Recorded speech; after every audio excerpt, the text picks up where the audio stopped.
Всем привет, Марти на связи, и это небольшой обзорчик новой скоуп-камеры от Runcam, которая называется Scope Cam 2, но если быть более корректным, Scope Cam 2.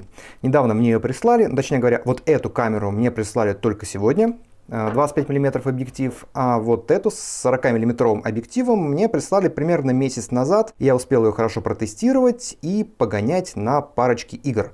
Поскольку я заранее знал, что это видео посмотрят 2,5 землекопа, поэтому я решил не париться ни со сценарием, ни со сложным монтажом, а решил вот так вот лайфом записать видео про новую камеру, рассказать о своем мнении, ну и сравнить ее с более старой версией. Как вы знаете, с компанией Runcam я давно сотрудничаю, и каждую новую модель своей камеры они мне присылают. На моем канале уже есть 2 обзора на их камеры. Я не буду вам повторять всю теоретическую часть. Кому интересно, посмотрите. Рекомендую особенно самый первый обзор, поскольку это был обзор их самой первой камеры именно для страйкбола, когда они сделали ее на основе своей Runcam 2, камеры для квадрокоптеров. Просто поставили объектив и добавили крепление на планку Picatinny. В том видео я все рассказывал, по сути говоря, с технической части ничего не изменилось. Но эта модель новая, она шагнула довольно-таки серьезно вперед. И наконец-то они учли все мои пожелания и все мои жалобы, которые я им отправлял, каждый раз получая от них новую камеру. Сначала пару слов о предыдущей модели. Это Scope Cam. Что они сделали? Они сделали пластиковый корпус, чтобы ее удешевить. Соответственно, у меня был вопрос, сразу им задан, когда они мне ее прислали. А не сломается ли эта камера? Они сказали, нет, пластик очень прочный. Я спросил, ладно, к корпусу вопросов нет. А вот что насчет крепления? Крепление интегрированное, пластиковое, оно не сломается? Они сказали, нет, не сломается, мы все проверяли. Угу. Ну да, конечно. Вот. Собственно, на третьей игре у меня крепление сломалось, потому что она оказалась довольно-таки хилым.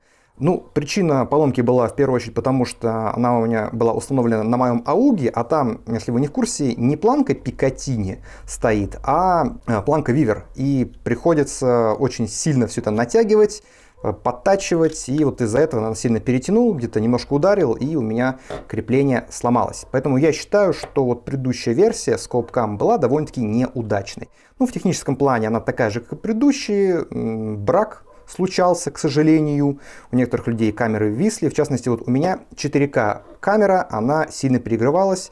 Из-за этого она вырубалась примерно через час съемки.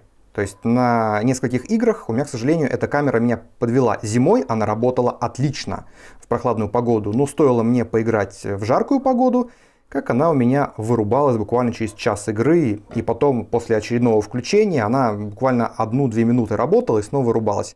А вот с лайт-версией такого не было, она работала отлично. Но я не знаю, связано ли это с версией 4К именно, или это просто мне бракованная камера попалась. Ну ладно, об этом я уже сказал. Теперь переходим к новой камере.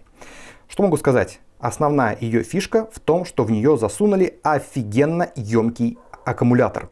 Если, допустим, в предыдущих версиях камеры использовался стандартный аккумулятор от камеры Runcam 2, это камеры для квадрокоптеров, и хватало такого аккумулятора максимум на 1 час съемки в теплую погоду. В прохладную время падало примерно процентов на 50, приходилось постоянно менять, поэтому я всегда на приводе держал Powerbank, от него, по сути, я и питался, то есть я на базовый аккумулятор совершенно не рассчитывал.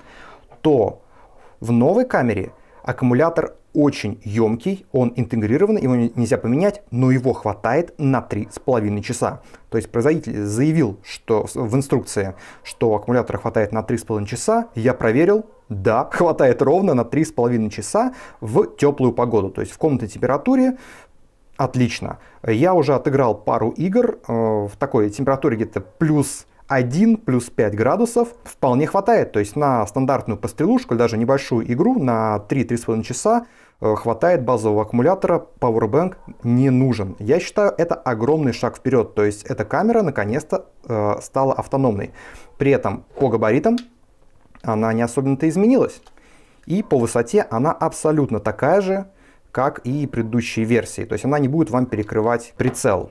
При этом корпус у нее из алюминия, они решили отказаться от пластика, ну точнее как, эта версия, она так понял, и останется, это будет такая более бюджетная версия, стоит она всего $99, а эта версия новая, Scopecam 2, кажется, стоит $130, если не ошибаюсь. Ну, посмотрите на сайте, по ссылкам в описании, увидите актуальную цену. Кроме того, что в ней емкий аккумулятор, которого хватает на дофига времени, они изменили систему управления.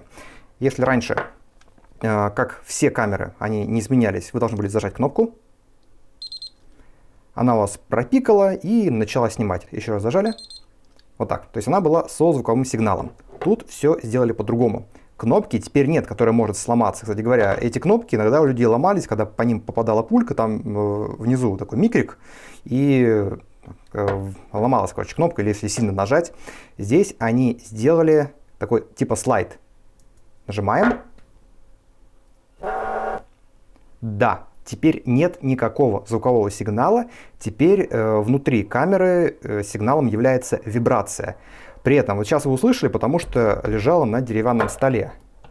Но, когда камера установлена у вас на приводе, она абсолютно беззвучна. Но через привод, через рукоятку вы отлично чувствуете эту вибрацию. И это офигенно, потому что когда вы снимаете, пользуетесь камерой, у вас камера на голове, GoPro, скорее всего, она пикает, плюс эта камера еще пикает, и иногда вы сбиваетесь, вы не можете понять, а что случилось, какая камера у вас пропикала, если, например, сел аккумулятор или переполнена карта памяти, приходилось проверять камеру и на голове, и камеру на приводе. Теперь такой проблемы нет.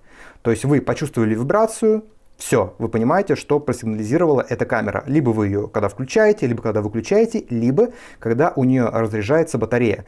Примерно за 10-15 минут до полной разрядки батареи она у вас начинает вибрировать. Примерно раз в минуту или в две она подает сигналы вибрационные, и вы понимаете, что пора бы ее зарядить. То есть ее можно также запитать от Powerbank, я проверял, и спокойно играть, если, например, вам не хватило ее базового аккумулятора на игру. Что касается ассортимента, то у них сейчас две камеры, точнее как три. Ну, две основных, это 40 мм, которая подходит больше для снайперов и марксменов, но я вот с ней как раз таки записывал предыдущий геймплей, и по мне отличный вариант. Она на малых дистанциях, конечно, все размыто, не подходит, но вот на дистанциях от 15-20 метрах она отлично фиксирует попадание. А камера с меньшим объективом, здесь объектив 25 мм, соответственно, она подходит лучше для малых и средних дистанций.